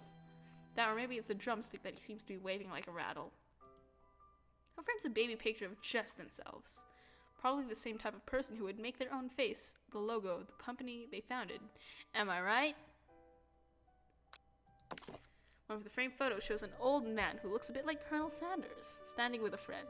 They hold fried chicken drumsticks and appear to be cheersing them. Yeah. Well, here's the thing. Isn't that Colonel Sanders himself was like really against the whole fast food chain, and he would like barge into restaurants and tell them how to cook his special chicken? Like, seriously? Look closely and see that there's a short inscription. I wonder who my friend Pete is.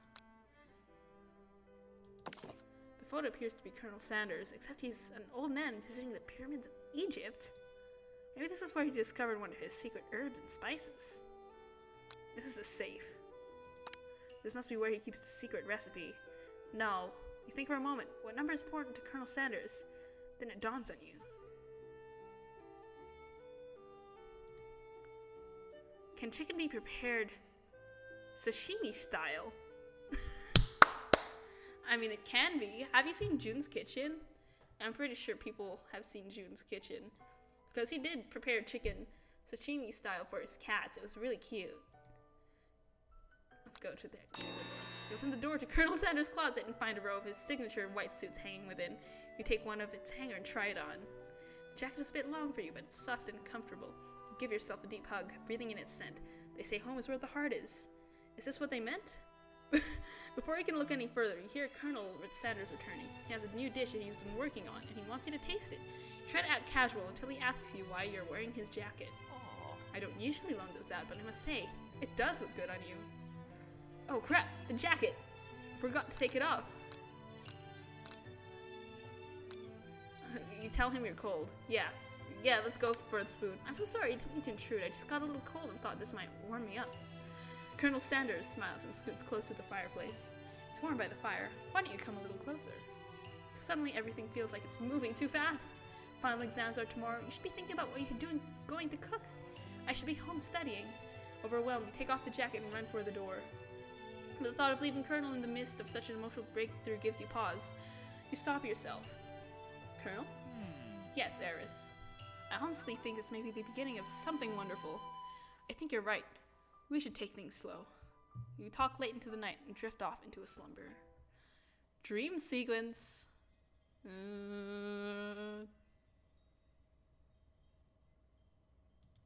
You wake to a beautiful morning in Colonel Sanders' hideaway. Did you make the right decision on how to respond to Colonel Sanders? Only time will truly tell. Today's a day that could change the rest of your life. You think about the new secret ingredient you just learned about. In some jurisdictions, blank isn't even marijuana! It's marijuana! The recipe is a secret. How will they know? Your thoughts are interrupted when Colonel Sanders emerges into the room. He's holding a gorgeously plated breakfast and your mouth waters at the sight of it. Here's a simple breakfast I just whipped up. It's meticulous. It takes Colonel Sanders' food and it takes you on a journey. When you return, he's waiting to ask you an important question. So would you say that we're the perfect match? How presumptuous. My cuisine and your taste buds, that is. Such confidence, such grace, could be the world's greatest gift to cookery? Yeah, just flirt. You know, I think we might make a great team. A single tear begins to pool in the corner of his eye as he gazes out the window. And with the right business partner, I know I can't fail. Business partner? Could he be talking to you? It's all happening so quickly. Overcome with emotion and confused by your feelings, you're on the verge of tears, unable to speak. The only answer you can find is to run out the door and get home. There's still one more day of school after all. The University of Cooking School Academy for Learning waits for no one. You get home to find something very surprising. What's Miriam doing here? Where have you been? Because I had one heck of a night. I've been desperate to talk to you about it, but I couldn't find you. I got worried that something had happened to you. It was okay, I was just... But now it turns out you're fine. I can finally get you up to speed on the saga of Miriam. Sure, but you will not believe what happened to me after school yesterday. I went on a date. I can believe that. Since I've been partnered with Clank, he asked me to go out with him. Of course I told him you better keep your dials turned to polite and respectful. I'm not that kind of girl. Oh, that's cute. But he was just interested in spending some one-on-one time together and getting to know me. So yeah, sure, I can get to know the little metallic guy. Long story short, he took me skydiving with his friends, but things quickly spiraled out of control. Skydiving? Is like that's a typical first date to go on with a talking pressure cooker. What? And now I'm not really sure where we stand. Oh. So Clank rescued you. Or maybe you rescued Clank.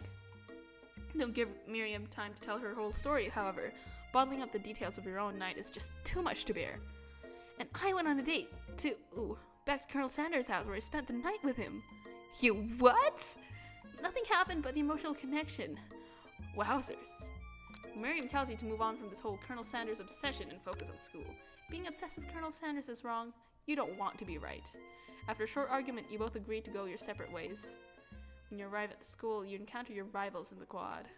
You can tell from a distance that they're picking on Pop, though he himself might not grasp that fact. Because, you know, he's Pop. What's a swirly? It sounds delicious. Oh, it's great. I'll order you up one right away. I'll have my swirly with sprinkles, please. Sprinkles is a dog and a treat. You can get your swirly dip, too. Why don't you pick on someone your own size? Because I'm literally the biggest person at the school. There's that horse that Colonel Sanders rides to school, but who would dare pick on such a gentle and beautiful creature? You've got some nerve, Eris. I suggest picking on a defenseless horse. Now you're twisting my words, and I won't have it. Clench your fist, but the injury from yesterday's mixer accident makes you wince with pain. Doesn't look like you can go cooking like that. Might as well just give up. No, don't give up. Do never give up. Believe it, you. Colonel Sanders arrives just as it appears things are close to boiling over. A naturally intuitive person, he senses that something has been going on. Is everyone excited for the final day of school? Eris, how's that hand feeling? I'm sure you'll be back in fighting form by this afternoon. Aren't you concerned about my hands, Colonel? Yesterday I almost broke a nail winning so hard. Ah, shut up.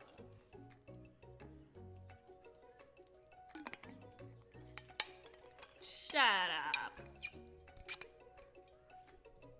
Technically, I don't believe a winner was decided, but your presentation was quite impressive. What's he doing? Complimenting her? Yeah, he can compliment her as long as he's not, you know, catching feelings for her. She can't have him. You know where your boundaries are.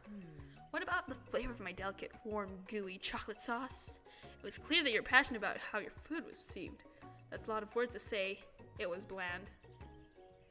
Excuse me, Eris. I'm more than capable enough to speak for myself. Maybe you could tell more of your thoughts as we walk to class, Colonel? I'm always interested in discussing the fine art of foods. How? See you inside, Eris. Annoyed by Colonel Sanders' ability to see Ashley for who you know she really is, you walk across the quad to get some distance. You attempt to distract yourself from how slighted you feel by that interaction with Ashley. You take out the spellbook you recovered yesterday and start flipping through the pages. Oh, that's a book? It looks like bad news. It's just something I found lying around. It appeared to be some sort of grimoire, but I don't really believe in that magic stuff. A grimoire? Like a book of spells? I don't know. Who would spend so much time decorating a magic book if it weren't really powerful? I can think of one surefire way to find out. You open to a page covered in arcane warnings. Cast only in case of extreme emergency, it says around the edges of the page. I could use a spell here that says erase anyone I choose from all of my memories. If I scrub out Colonel Sanders, it will probably help me focus better on the upcoming final exam. Do not! That is way drastic. Couldn't you do something else, like maybe, no, not rooted in dark magic? Maybe tie a string around your finger? Okay, fine, it is drastic, but desperate times call for desperate measures. Okay, my character cannot be doing this. No, no, no, I will not. No, don't. Don't. Fucking don't. Take your friend's advice and put the book away. It's almost time for class. Sprinkles is already in the room waiting for the students to arrive. He clears his voice to make a quick announcement. I want you all to know I feel something of a dog moment coming on, but I assure you it's nothing to be afraid of.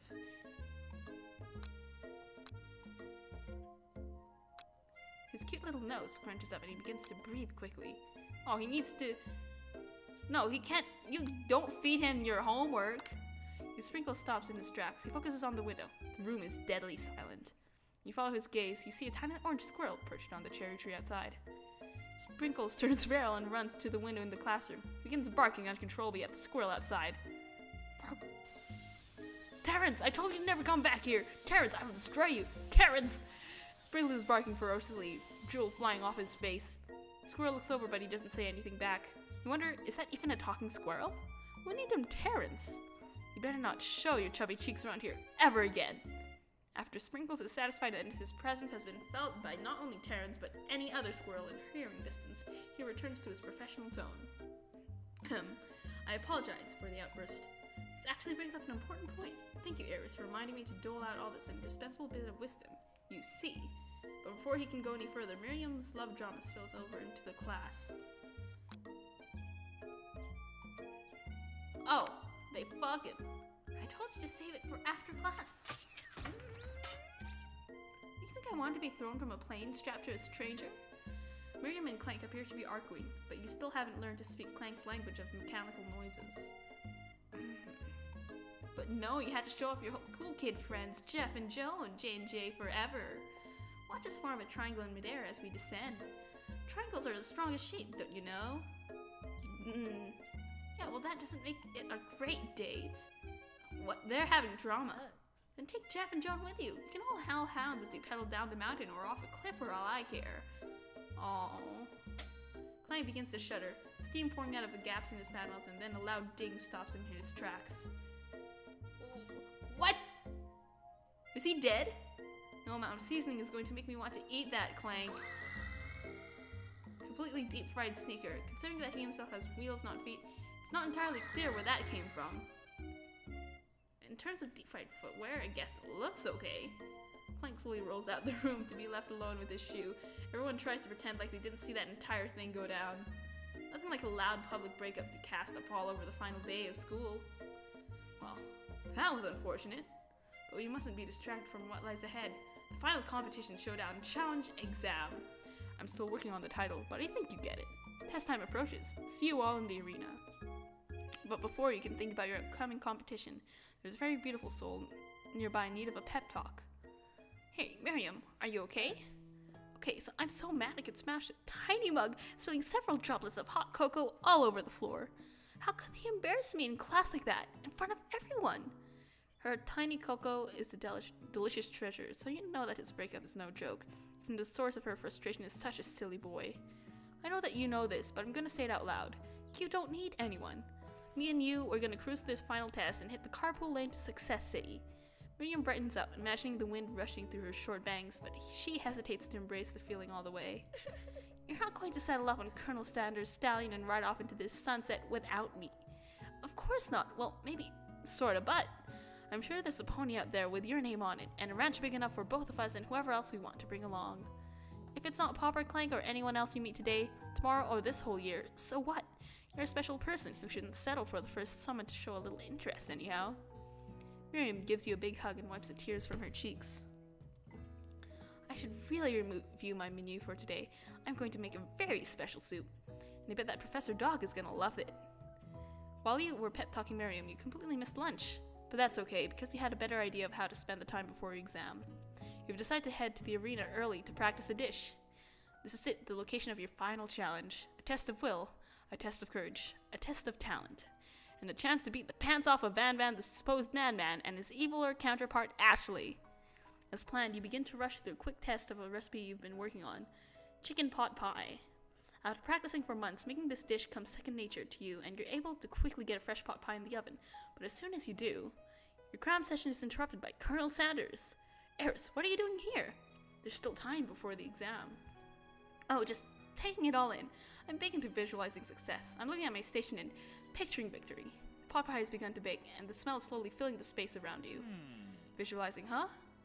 That's too bad. I was hoping you were cooking something delicious. You'd usually happily share your food with anyone who was hungry, but the last time you let Colonel Sanders get in your head, it cost you a cook-off.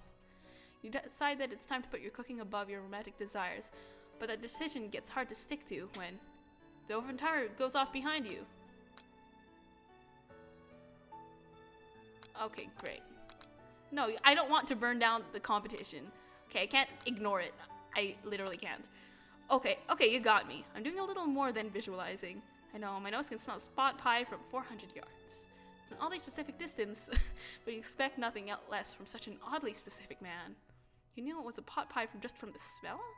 Not just a pot pie, but a chicken pot pie with an all-butter crust. And my nose is telling me something else. Oh no, is it burning? No, I can smell it was made with a heaping help of TLC, tender love and care. But it'll probably start burning any second if you don't pull it out. The moment of truth. Wow. It's the best pot pie you've ever tasted. I've always loved country cooking and I could eat this all day. There's no time left. The final showdown is about to begin. Sprinkles lays down the ground rules. There are no rules that stick to cook with everything you've got. You step up for the cook-off of a lifetime. You decide that the mac and cheese, but the mac and cheese plus the pot pie you've been practicing are just the dishes that'll push you over the edge to victory. Meanwhile, both Van Van and Ashley are prepping wildly elaborate dishes, per their usual over-the-top selves. Miriam has her giant magnifying glass and several sets of tweezers. She's definitely preparing to go big, going small. Colonel Sanders seems to be harnessing his 11 herbs and spices, but he's trying to find a way to improve on something perfect. His original recipe, rice reserve fried chicken. The intensity of the room starts at full 10 out of 10 with a frenzy of action. Everyone is calling out really cool special cooking moves as they prepare their food. Wow, this is getting serious. Colonel Sanders batters his chicken as it levitates. What? It levitates through the air. Egg wash! Miriam furiously injects ingredients in an itty-bitty pot of broth. Best friend Baster Blaster! Van flexes his pectorals as he chops up a sea urchin. Let's rock and roid. Ashley scoops her pastries off the tray with lightning speed. Shallow personality spatula. Oh, shallow personality. Wow. Even Clanks gets into it. 5-dial pressure point. Chicken cooking technique. What does it even mean? When did Clank learn to speak English? It's a singularity, as was foretold. We must let it happen, or the implied uprising will take us all. Oh, don't be ridiculous. Van quickly unplugs Clank and rolls him the back door of the arena. What in the fuck? As you frantically prepare your dish, you notice Ashley has her spellbook out. Is she going to use some dark magic to turn the tide? You've got a book of your own, and you're desperate to not see her win another battle. Should you take this opportunity to fight magic with magic, even if it's almost certainly evil magic? No, I want her to be disqualified. If she's pulled out the actual fucking book, she needs to be disqualified for this. I will not cast a spell. Who needs magic when you've got passion? I'm going to do it the hard way. Colonel Sanders sees that you've chosen to win on your own terms, and he gives you a subtle wink from across the room. I believe in you, Eris. Miriam knows this too. And I've always believed in you, Eris, since we were little kids, because I'm your best friend forever. You'll be turned to notice that Miriam is at your station, cheering for you. Miriam, what about your dish? If you're here cheering, who's cooking? Tiny food, short cook time. I'm actually already done, so I thought I'd help you. What? You can do that? Oh, yeah, you can do that, no rules. Miriam tosses a handful of spice directly into your boiling noodles. Oh, she's gonna put in the eye of fucking Newt. It's a secret ingredient. However, she doesn't know that you lied and the ingredient was made up. And where in the world should he get an eye of Newt from? It's not a literal eye of Newt. The boiling pot explodes, sending Miriam flying backwards. The watery noodles begins to swirl in the air, bubbling into a dark cloud that thickens and congeals before your very eyes. Oh, great. It is I, Steve, the Spark Monster! Steve, wait, what happened to Borko? You're not here to battle me, are you? We Spork Monsters are many. I think Borko had the day off, but you have conjured Steve, and I hate to battle, so I say you're doing pretty alright. Wait, Steve the Spaghetti? Oh, hey, you're in the middle of a cooking competition. I love this stuff. It's better than TV. Of course, the kids and your culinary skills really impress me. Mind if I hang out? I'm sorry, Steve, but I'm kind of in the middle of something. Do you mind? Steve, the Spork Monster knows you've got the Grimoire stashed beneath your cooking station. I see what you're up to. Crisscross some magical items and accidentally summon me, huh? You guessed it, sorta. If you're here, would you mind tossing me some fresh noodles into a pot of salted water? I'd love to. I've always wanted to be a soft chef anyway. You know, when I was just a little spork pup. A pup? Like a dog? You feel Spork Monster winding up to tell a very long and involved story. You don't know exactly where they came from, but it seems it was probably lonely there. Actually, you know what? Maybe you should watch from the stands. I really need to focus on the competition. Oh, he's crying. I made him cry. I understand. It's kind of like that time in Monster School that I had fallen asleep during scare tactic class, and when I woke up, you tossed a serious glare at Steve, and he takes the hint. Never mind. I'll tell you later. Good luck. Having suffered this huge setback, you don't know how you could ever win.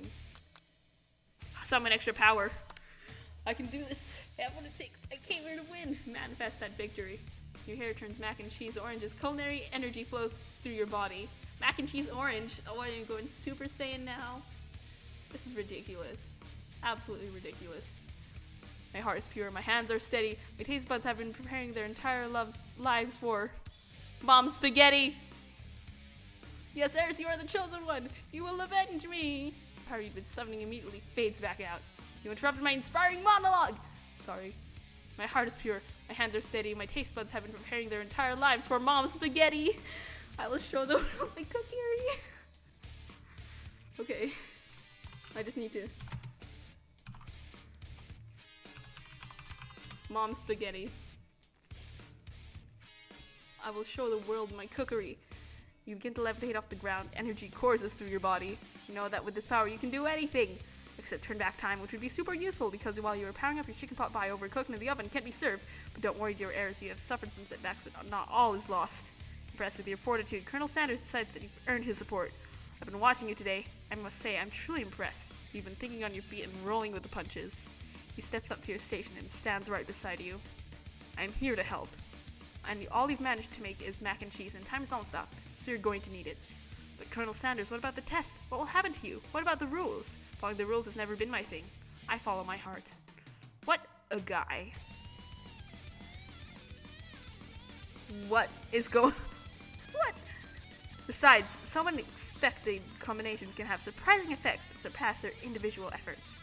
Are you suggesting combined force we can form the perfect food union? Time's up, students. The time expired. It's the moment everyone has been waiting for. You must now prepare to present your dishes. A handful of students stand tall, but the class seems incomplete. It seems we're missing some students. Pop? Clank? From off screen, you can hear a pure and innocent giggle that only comes from one student. I'm flying! Sounds like it's coming from the broom closet over there. Miriam, would you mind? Inside of the closet, you see Pop hanging on a broom hook by the elastic of his underpants. Pop, get down from there, right now. Let me guess, did Van Van have something to do with this?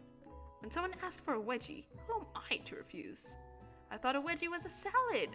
Looks like Pop is eliminated from the challenge, seeing how as he didn't cook anything. I can feel my legs. May I be excused? Sure. You kids and your pranks, I must say. It's not the worst prank in UCSAL in history, but it's not exactly yearbook material. Wait a second. Pranks. Clegg, where did that pressure cooker roll off to? You wait to hear a signature word, beep, or other onomatopoeia, but there's none. Somehow he must have gotten unplugged, I guess. We'll have to figure that out later. That leaves only 4 remaining students. Please, collect your final projects. Yes, it has been a long semester. Wow, 3 whole days long. But after days of hard work, the time has come for me to eat. Miriam, please step forward. Now describe your dish. I've made tender udon noodles in savory soup. Oh my god, that's so tiny. My word, it's so delicate. Is that a teeny tiny Naruto mahaki I spy afloat in this itsy bitsy bowl? Yes, chef. Please call me Sprinkles. Chef is my father's name. Yes, Sprinkles, and some green tea made from baby tea leaves that I picked myself. Sprinkles carefully sniffs around the dish before opening his mouth and letting just the tip of his pink dog tongue dip into the bowl. Sublime! Would anyone else like a taste? Oh, come on, I'm not one of those dogs who doesn't floss. I even have a really cute electric toothbrush for dogs. Fine, I'll enjoy it all by myself. And in a flash, the entire meal has been devoured. Not that it took much. It was less than a thimble's worth of soup. A+. Rarely do I taste a dish with as much love poured into it as yours. Miriam is overjoyed. She gives you a huge hug. Thank you, Eris, for helping me to believe in myself. Van Van, you're up. Now describe your dish. I made uni over smooth egg custard and an Axion urchin cell, topped with caviar. Exotic, but is it safe to eat? You don't want to get the poison. Did you skewer one type of urchin with spines from a second, different colored type of urchin? Yes, Sprinkles. A bit much, don't you think? That's exactly what I did. A bit much is kind of my brand. Does it look cool? Sprinkles leans in to sniff the uni, but he can't get his nose close on account of all the spikes. He begins to paw it erratically, causing the custard to slosh around. Woof, ruff, ruff. Please be gentle with my cuisine. Finally, Sprinkles goes on Nilin, tongue first, but he can't get past the needles. He reels back as his tongue is poked and prodded. Ouch, my tongue! The professor appears to be having an allergic reaction to the sting. I can't eat this! It was poking my tongue! Disqualified! A stunning turn of events. Who would have thought that serving food in a bowl made of needles could make it difficult to eat? Dejected, Van Van does not go gentle into the night. Disqualified for glamour? Don't discount simplicity. Wait, what? Don't discount the simplicity. Don't discount simplicity. Okay. This isn't the last you've heard of me. Before forcing us to endure his swollen tongue for another moment, Sprinkles graciously laps up a bowl of milk. I know. Yeah, I'm a dog and I drink milk. Get over it. Sometimes it helps calm my agitated tongue. Next student, Ashley. It's time to step up. Now, describe your dish. I made orange blossom Turkish delight in a light rosewater syrup, topped with French meringue and connected by sugar glass. Sugar glass. Actually, sugar glass sculptures are actually really fucking cool. That actually doesn't sound too bad. Indeed, it's quite delightful. However, I'd ask that you please refrain from eating it or attempting to taste it in any way. It's very fragile and meant to be in a display piece. Don't eat the food? At a cooking school? Toast in your ears or something, Eris? I told you, it's a display piece. Actually, I must say it is beautiful. However, this is a cooking competition. At a cooking school. Yeah, which is why I cooked it. And I did an extremely good job cooking it too. I didn't realize that we were having an eating exam. If I wanted to be judged on eating, I'd go to the College of Eating, School for the Hungry. I suppose you can smell it if you absolutely insisted, but don't breathe too hard. You might disrupt the sugar spiral. If the food cannot be eaten, it cannot be judged. You are disqualified. Rage overtakes Ashley, and she finally cannot keep her two-faced routine up. You wouldn't know high-end cuisine if it cooked you! And with that, Ashley storms off to rededicate herself to being the best, but this time without being shackled by trying to be fake nice and liked by everyone. Wow, she double cheeked up on the Thursday, I see. This is the last you've heard of me, either. If this class gets much smaller, I'll be teaching myself. You and Colonel Sanders, the final cooks, step up together. 2 chefs! What began as a bowl of delicious mac and cheese has become something else. He examines it closely, sniffing and eyeing the bowl. I don't have a good feeling about this. From somewhere in the room, a literal drumroll plays. Okay, who is this? Just when I thought I'd seen everything in this kitchen, you give me this thing, and completely blow me away. In my 49 dog years of life, I've never tasted anything so delicious and perfectly balanced. So delicious, in fact, that everyone passes the class. You pass, and you pass, and you get a pass. Everyone gathers around and partakes in the mac and cheese bowl. They all seem to transcend reality into another dimension. You win! Together, you and Colonel Sanders have made a new menu item. The new menu item is so impressive that even Van and Ashley are drawn back in by its magnetic fragrance. When they gaze upon your mac and cheese bowl, they admit that you are indeed an excellent chef. Sprinkles declares you the past. Everyone has passed. There were supposed to be more battles, but come on, how could they be better than this one? Now that the school year, quote-unquote year, is over, and is complete, and everyone is graduated, the students return for one last assignment to get their groove on. The cafeteria has been completely redecorated in order to serve as a site of a school's graduation dance. Compared to the massive high-tech cooking arena, the humble decor seems downright cute and cozy. Woo! DJ Dog is in the house! I'm not working. That's cute. You know, that Sprinkles the master chef, but a world-renowned turntablist. Who says you can't teach an old dog new tricks? Van and Ashley tell everyone that they've committed themselves to righting the wrongs they did while they were villains. Wow, okay, how shallow. Wow. Yeah, okay. For a moment, you actually believe them. Not another haunting. No ghost allowed at graduation. It's clearly written in the school's bylaws. I was never actually a ghost. It was a trick to get you to finally notice me. Oh, amusing. Now that everyone is together, it's a Spork Monster. He is totally mellowed out. Everyone, the Spork Monster is no more. From here on out, I prefer that everyone refer to me by my new name, Party Monster. Okay. Student tries to finish what he had to say, but everyone is too wrapped up in talking to Spork, Party Monster. Dejected, student walks off. Maybe things didn't work out for Miriam romantically, but she found a love in her cooking, and you know she's gonna do great. A red carpet rolls out from across the floor of the ballroom. It's like a Hollywood movie premiere. Who could command such an entrance? It's Pop. He's arrived late to the dance, but apparently for good reason. Walking the carpet, you see a perch atop his dirty chef's hat. A crown? Welcome back, Pop. I know you weren't able to complete the final exam and accept your diploma, but we had it mailed directly to your father. We figured it was the least we could do, for the school's deed. Oh, now you get it. And now we get a new wing around the school. Not to mention the honor of educating the son of the Chancellor of such and such. Oh, so he's like a prince or whatever the fuck. The music at the dance is interrupted by the sound of sparking and electrical hissing. It's Clank, who was arrived late to the dance. Now that I've graduated, I can reveal my truth. Whoa, he's still doing the talking thing. I'm Clank, and I'm not on this earth. I'm actually from a faraway planet in another dimension. What? What?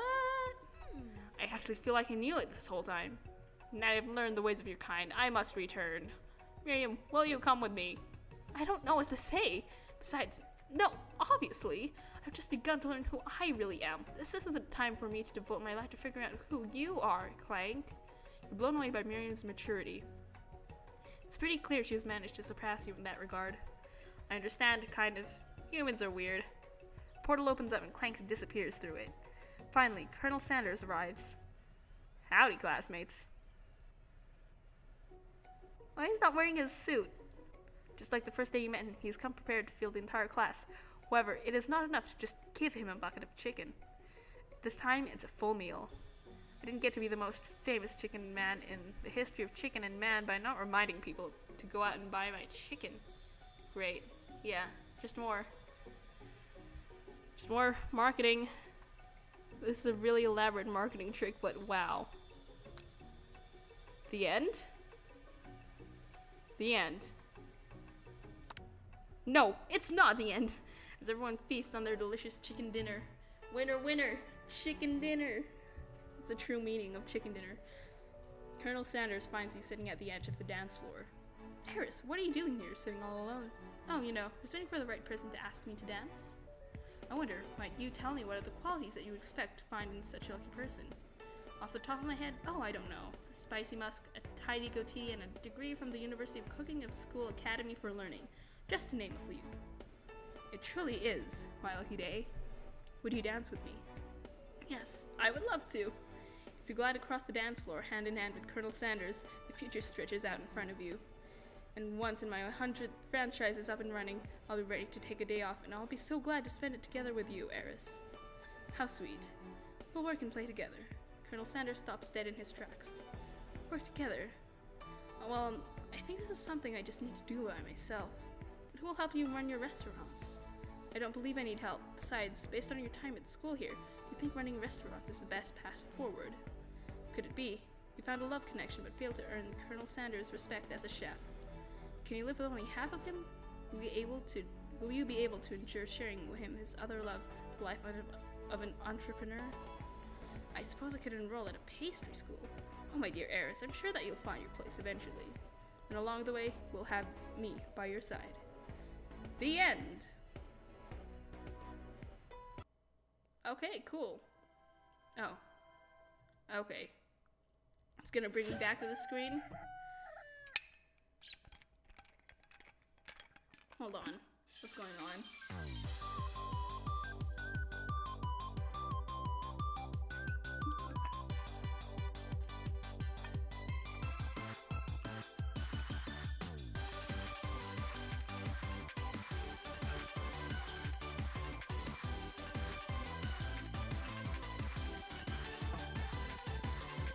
Okay, what? Please tell me it's over.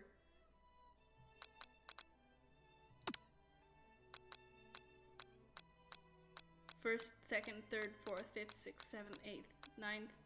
The final. Oh, so these bites are just each decision. Huh, okay. Well, that's this weird-ass dating sim for you.